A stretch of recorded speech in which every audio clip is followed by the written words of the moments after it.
Y ahora pasamos a hacer un interesantísimo repaso por la historia de las exposiciones que sobre mujeres ha habido en los últimos 30 años, desde una exposición ya mítica para el estudio y la revalorización de las mujeres, que fue la de 1976, Mujeres Artistas 1550-1950, un catálogo que sigue siendo pues un manual continuamente utilizado a la hora de abordar la producción de las mujeres. Va a ser Cilla Baker quien va a ocuparse de esos 30 años de exposiciones sobre las mujeres artistas, y Cilla Baker es realmente una mujer que conoce muy bien el asunto por su dedicación sobre las mujeres artistas, especialmente desde su participación en el Medici Archive Project de Florencia, donde ha dedicado una parte fundamental de sus investigaciones a las mujeres artistas. De hecho, está muy próxima a inaugurar una exposición en el Palacio Pitti de Florencia sobre Giovanna Garzoni, y por eso aún más le agradecemos que haya accedido a participar en estas jornadas, dado que cuando uno tiene encima una exposición de este calado y en una institución tan importante, sabemos que todo tiempo que te robes para ese proyecto es muy preciado. Por eso agradecemos especialmente a Cilla Baker que esté hoy con nosotros. Gracias. Buenas tardes. Quisiera dar las gracias sobre todo a Leticia Ruiz por la invitación. También Paloma Malagashal, todas las personas del Museo del Prado por la organización. As the curator of an exhibition dedicated to an old master woman artist that will open in March, I found this research not only eye-opening, but greatly inspiring. Whoops.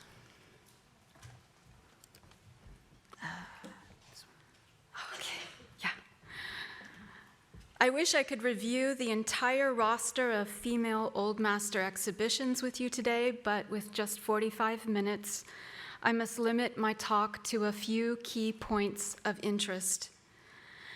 After reviewing the evidence, I am in agreement with the conference organizers that something momentous, revolutionary, has happened since about 40 or 50 years ago, and this phenomenon is changing the course of history. But before I describe the origins of these important events, I need to put us in a time machine and take us back to the United States in the 1960s. I want to evoke what it was like to try to study the women artists of the Renaissance in those days. You could not find female artists in museums, at least not on the walls. Oops.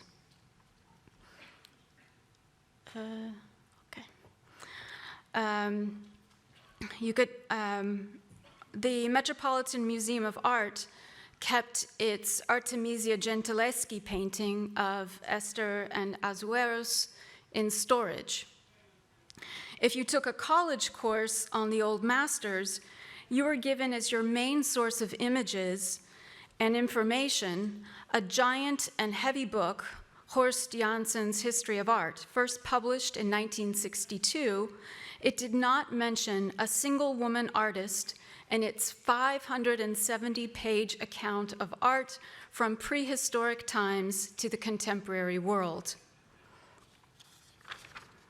If you wanted to see whether Giorgio Vasari had written about women artists, you would probably have made recourse to the popular Penguin edition of 1965, translated by George Bull.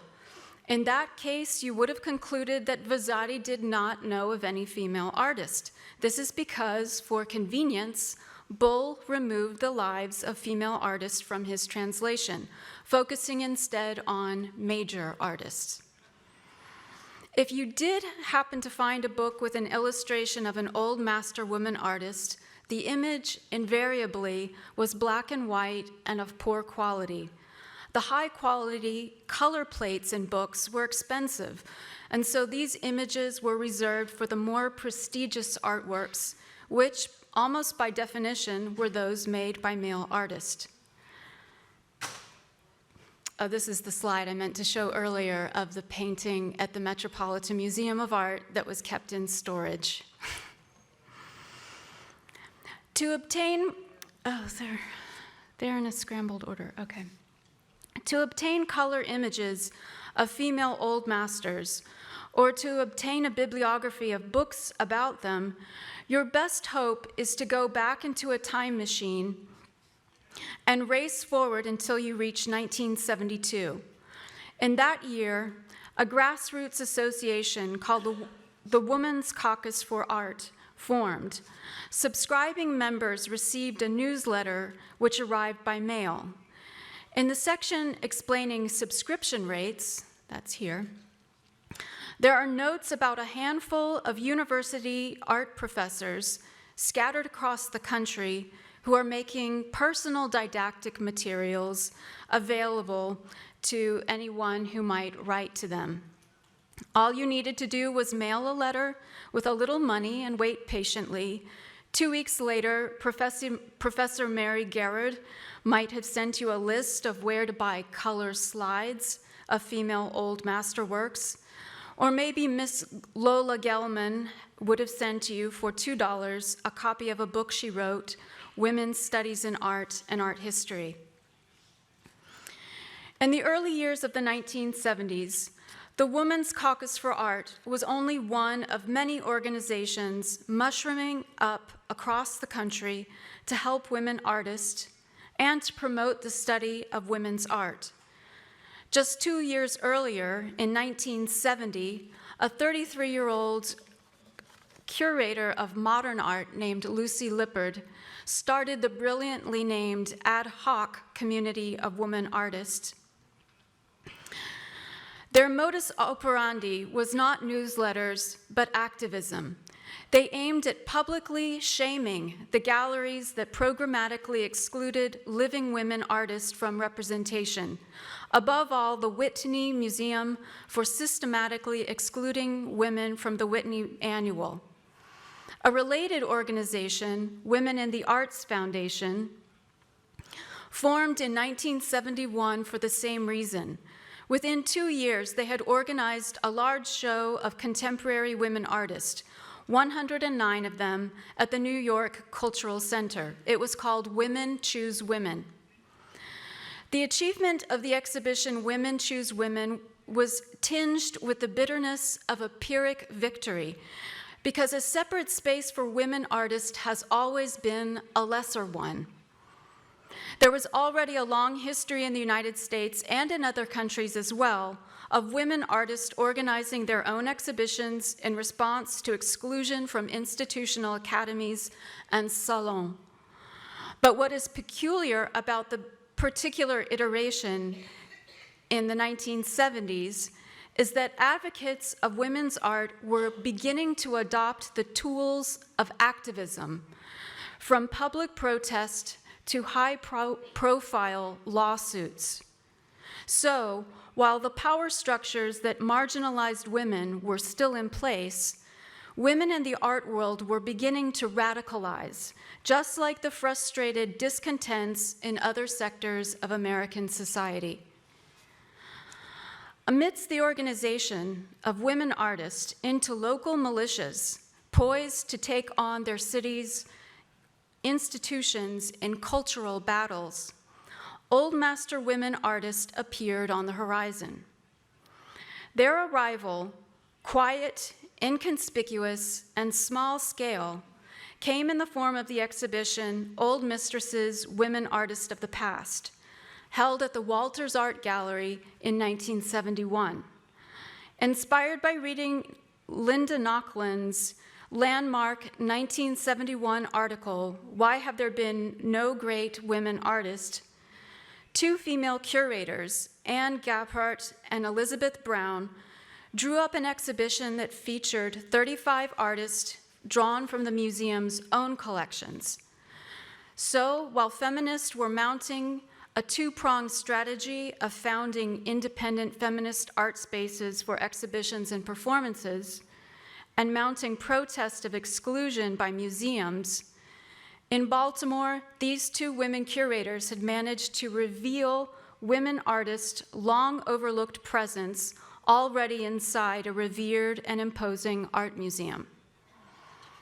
However effective and admirable it was as a gesture, this exhibition, Old Mistresses, Women Artists of the Past, was really only a gesture.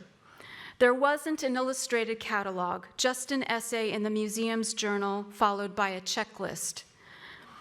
It totaled fewer than a dozen pages. Being drawn primarily from the museum's own collection, it lacked both a scholarly apparatus and early works of exceptional importance, for which loans, especially international loans, would have been requisite. It would not be long before the impact of Old Mistresses was superseded by a seismic breakthrough exhibition of major proportions.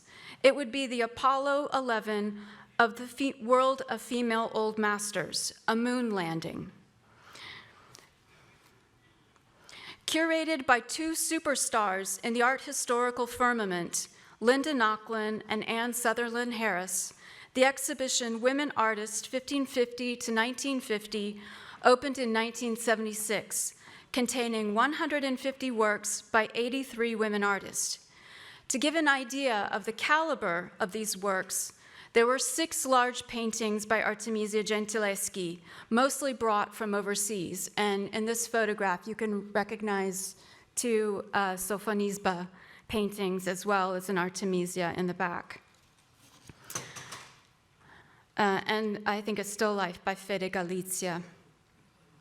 In a 2012 interview, Nochlin said she and Harris were not seeking to prove that women artists had achieved greatness, but just to offer insight into the history of women artists, to show what women had done as artists. For this reason, they showed famous but also obscure artists.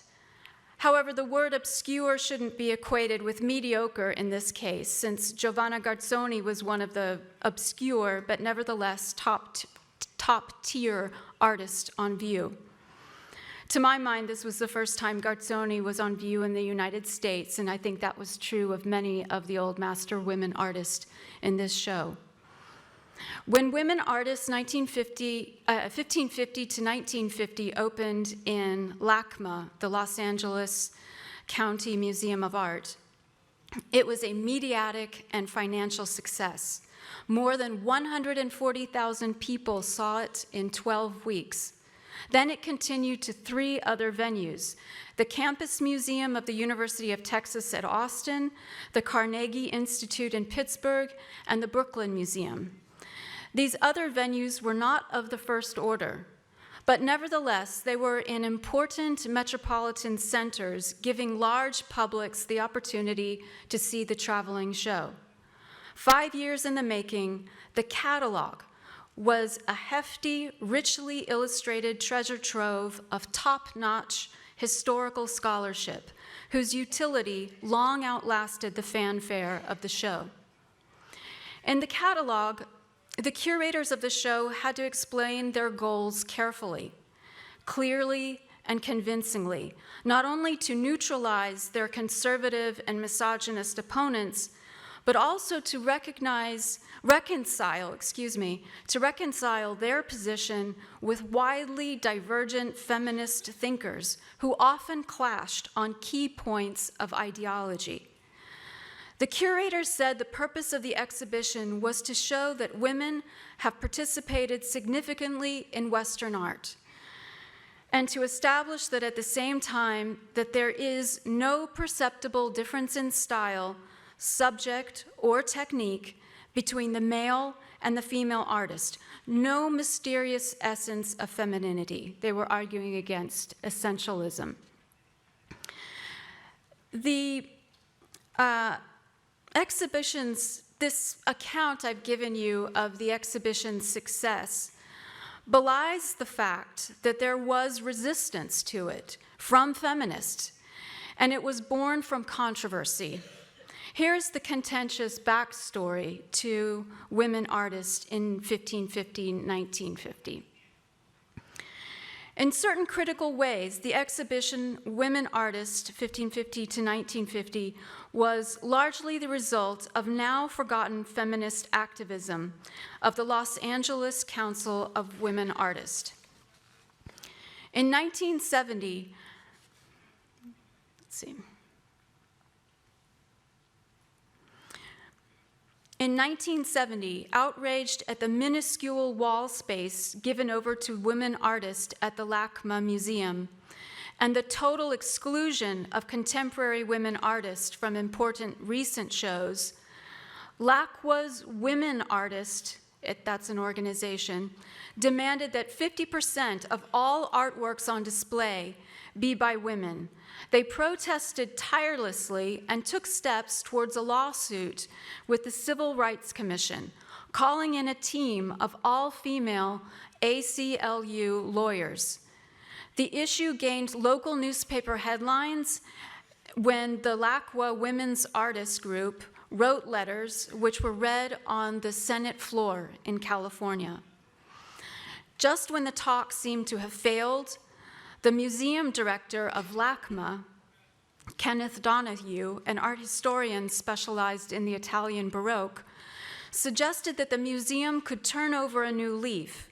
As a show of good faith, he offered to allow a monographic show on a woman artist he particularly admired from his favorite period of the Baroque. Of course, he was thinking of Artemisia Gentileschi.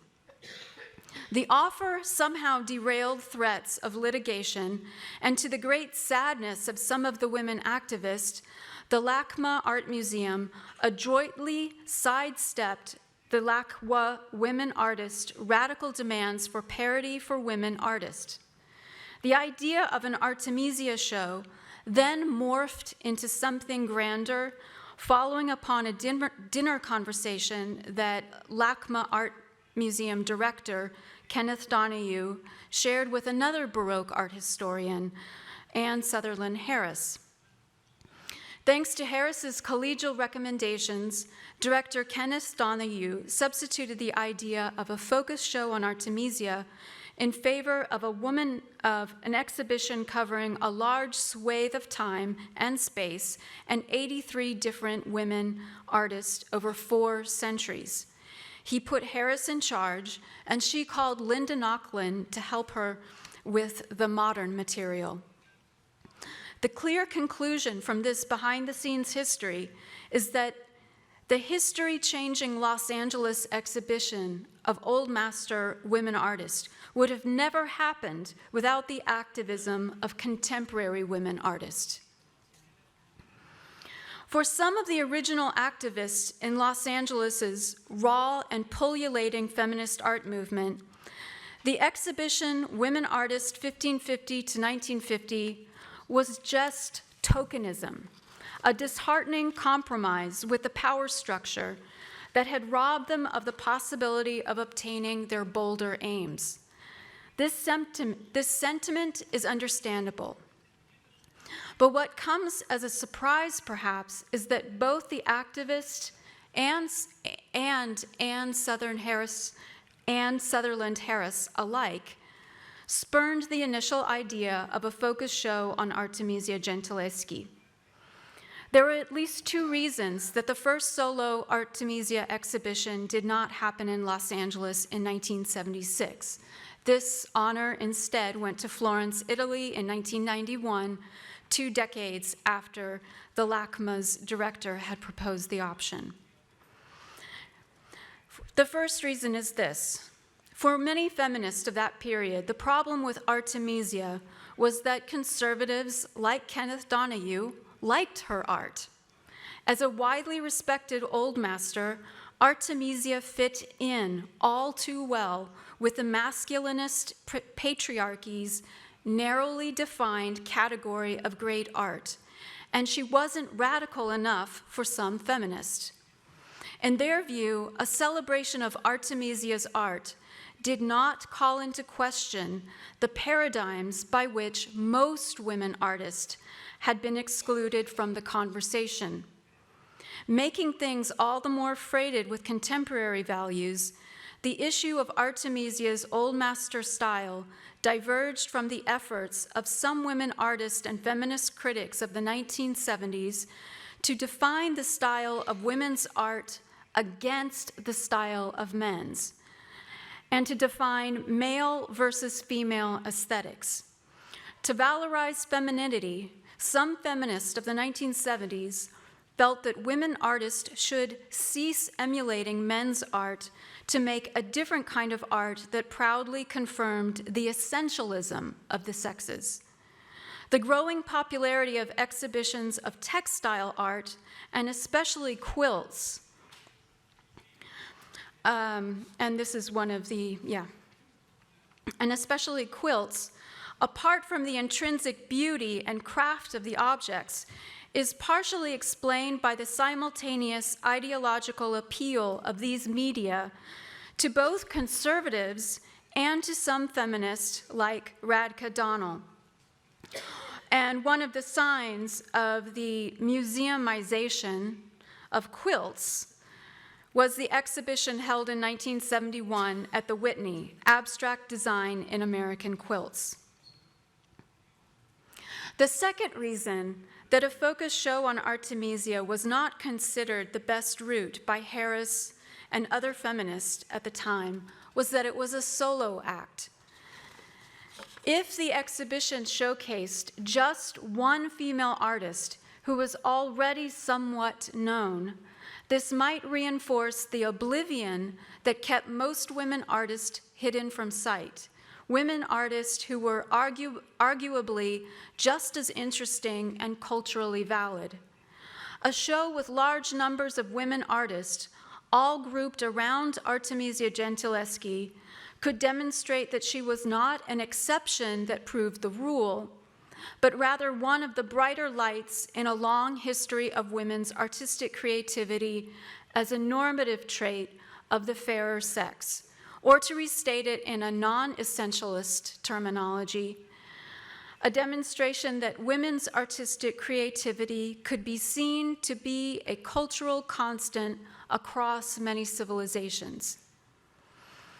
At the same time, however, there were feminist art historians with a different position altogether. These feminists were suspicious of an all-women exhibition of multiple artists. Mary Garrett was one of them. Her review of Women Artists 1550 to 1950 appeared in 1977. While she hailed the achievements of the curators, she did also worry about the negative message of an all-woman exhibition. For her, these 140 paintings seemed like a sad gathering of victims of historical neglect who cannot entirely be seen in a positive light, which they deserve, because they are being paraded like a group of prisoners. The all-woman exhibition confirms the historical reality of women's exclusion by perpetuating its artificial divisions. Let us hope that this exhibition of women artists will not wind up like the Great War, the one fought to end all wars, only to be repeated a few years later. What Gerard meant in this review was that this great art exhibition had served its purpose, and society needed to move on and mainstream female artists, integrating them into the museum's on-view permanent collections and inserting them into the surveys of art history. Anne Sutherland Harris, the curator of the exhibition, or the co-curator of the exhibition, would seem to have agreed with Mary Garrett about the problem of an all-woman exhibition. Harris announced in the catalog to the exhibition that if it was successful in its aims, it will help to remove once and for all the justification for any future exhibitions with this theme. Gerard concluded in her review with a prophetic key to what would be her own approach to Artemisia Gentileschi. I'm quoting her. "Now that these artists have been displayed as women, it is time to shift the emphasis and to examine their achievements as artists, shaped by a variety of personal experiences, not the least nor the most of which was being born female." The Los Angeles exhibition of female old masters did not remake the art world overnight. Reflecting a situation more or less unchanged from 2 years previous, in 1978, in the United States, there were 146 doctoral dissertations. Only 2 of these were on women artists, and only 3 of them were on themes dealing with women. In 1980, Horst Janssen's History of Art was reprinted. Although there were some scant mentions of women artists in the text, there were still no images of artworks by women artists. The very next year, in 1981, private feminist philanthropists started to raise money for the National Museum of Women in the Arts. The decision was the result of the refusal of traditional museums to integrate women artist artworks into their permanent collection, from their permanent collections into the exhibition rooms and display them to the public. It took more than a decade following Nochlin and Harris's 1976 exhibition for the first aftershocks to be felt in the field of old masters. After that long lull, 2 exhibitions opened in 1988, both dedicated completely to old master women artists, none of whom featured in Nochlin and Harris's 1976 exhibition. If many feminist art historians miss them entirely, it was probably because they were dedicated to female old masters of Asia. This time, the epicenter of these landmark exhibitions was in the heartland of the United States, Indianapolis and Kansas, and the Lawrence, Kansas exhibition held at the University of Kansas's Spencer Museum. The exhibition, Japanese Women Artists, 1600 to 1900, opened in the spring, curated by Patricia Pfister. It was followed that fall by the opening of the Indianapolis Museum of Art's Views from the Jade Terrace, Chinese Women Artists, 1300 to 1912. This Chinese women artist show went on to Richmond, Virginia, the Asian Art Museum of San Francisco, the National Museum of Women in the Arts, and then Hong Kong. Notably, this American endeavor was the world's first exhibition ever devoted to Chinese women artists.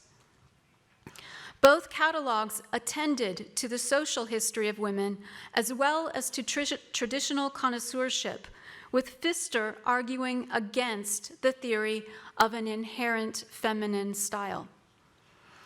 The next year, 1989, witnessed the publication of Mary Gerard's enormously influential book, Artemisia Gentileschi, The Image of the Female Hero in Baroque Art. With this book, Gerard was now spearheading the project to insert female old masters securely within the connoisseurial canon, according to their technical skill and their pictorial intelligence, speaking unabashedly of female genius, of Artemisia's genius. However, at the same time, she was upholding the notion that distinctions of methodology and interpretation obtained to the category of the woman artist by drawing attention to the disparity of social experience between the 2 sexes, and using iconographic analysis to perceive what she called women's different vision of the world. Before Gerard's book, research in Renaissance art had almost never intersected with the feminist critique of art history. But after Gerard's book, from this moment forward, nothing would be written about Artemisia Gentileschi that did not somehow address feminist art history, whether to endorse it or to challenge its methodology. The first of many art history exhibitions dedicated to Artemisia Gentileschi followed Gerard's book within 2 years. In 1991, Artemisia opened in Florence's small semi-private museum, Casa Buonarroti, where one of Artemisia's paintings has decorated the ceiling since 1615. The first Artemisia exhibition was curated by 2 male art historians specialized in the connoisseurship of Italian 17th century painting, Roberto Contini and Gianni Papi. They largely followed Roberto Longhi's early 20th century narrative, portraying Artemisia as a Caravaggista to be addressed primarily through the approach of visual stylistic analysis. In no way, however, did they espouse Longhi's assumption that Orazio was qualitatively superior to Artemisia as a male artist over a female artist. Indeed, it appears that Contini's and Papi's approach to attributions proceeded without regard to Artemisia's gender. But the exhibition itself was not a gender-neutral event. It came about because of the willingness of the director of Casa Buonarroti to sponsor and house the exhibition project. That director, credited with initiating the exhibition, was Pina Ragionieri, one of Italy's first female directors of an art museum. No doubt, the force of her personality and the authority of her knowledge of Italian Renaissance art helped to jumpstart the serious evaluation of Artemisia's oeuvre, an oeuvre which continues to expand to this day. The Banca Toscana offered funding for this exhibition, and in the bank director's remarkable opening statement for the catalog, he asserted that the exhibition would lead to a better understanding of a past civilization, yet just as importantly, the exhibition also for him was a sign of the changing times, a sign that Florence wanted to embrace. Many, many exhibitions on Artemisia and other female old masters have followed. I won't speak about all of them, but I do want to highlight a few. Some of the recent highlights include the Prado's 2016-2017 exhibition on Clara Peters, curated by Alejandro Vergara. It represented 2 milestones. It was the first major monographic show dedicated to this artist, and it was the Prado's first exhibition ever dedicated to a woman, if I understand that correctly. It gained worldwide attention and universal approbation, both for its scholarly merit and for its alignment with the goals of equality and social justice as understood in the present day.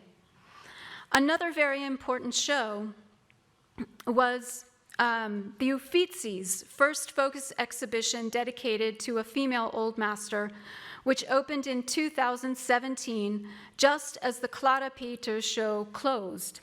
It was Plautilla Nelli, Art and Devotion in Savonarola's Footsteps. The director of the Uffizi, Eike Schmidt, spoke widely to the press about the instigation for this show. During his previous work at the Minneapolis Museum of Art, he had been visited by Frida Kahlo of the Guerrilla Girls, activist advocating for the cause of women artists. They convinced him of the importance of showing women old masters. Answering that call, and maybe also understanding that the Uffizi needed to catch up with the Prado, Schmidt announced that his museum would dedicate 2 shows every year to a contemporary woman artist and a female old master. Helping Schmidt fulfill his goals was an American philanthropist, Jane Fortune. a woman dedicated unswervingly to the cause of women artists across time and to the goal of educating the public about women artists' achievements. In particular, Jane Fortune restored artworks by women artists, old master women artists, that were languishing in storage because of their poor condition. She funded the restoration of Plautilla Nelly's works, and she gave unstintingly to support Eike Schmidt's program of exhibitions on female old masters. Besides being a symbolic milestone, the Plautilla Nelly exhibition made a radical step forward in changing the way curators treat old master women artists, thanks to the daring and iconoclastic approach taken by the curator, Fausta Navarro. Florence likes to call Plautilla Nelly its first woman artist.